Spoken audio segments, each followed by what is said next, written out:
नाज़रीन गिरामी अस्सलाम वालेकुम रहमतुल्लाहि व बरकातुहू। जहाँ नफ़रत होती है वहाँ मोहब्बत के पैगामात भी दिए जाते हैं। जम्मू के नारवाल में सहाफ़ी अरफाज अहमद डैंग के मकान को ज़िला इंतज़ामिया ने गैर मजाज तामीर करार देते हुए जुमेरात को ज़मींदोज़ कर दिया था कुछ दिन पहले।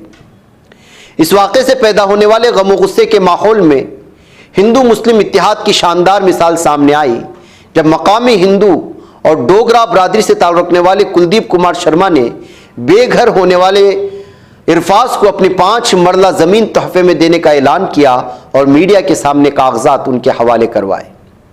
कुलदीप शर्मा इरफाज को गले लगाते हुए रो पड़े और कहा कि वो अपने भाई को सड़कों पर नहीं रहने देंगे। ये मंजर देखकर दोनों खानदानों के अफराद भी आपदीदा हो गए।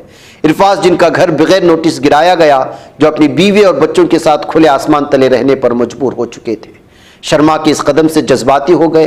उसे अंधेरे में उम्मीद की किरण करार दिया गया। कुलदीप शर्मा के इस इक़दाम को सोशल मीडिया जम्मू कश्मीर भर में गैर मामूली पज़ीराई मिली और शहरियों ने उसे हिंदू मुस्लिम भाईचारे की अजीम रिवायत और इंसानियत की जीत करार दिया। कुलदीप के इस अमल ने वाज़ेह पैगाम दिया कि खित्ते में मजहब और शनाख्त से बढ़कर इंसानियत और मोहब्बत की कदर की जाती है और मुश्किल वक्त में लोग एक दूसरे के साथ खड़े होने की रिवायत को हमेशा जिंदा रखते हैं।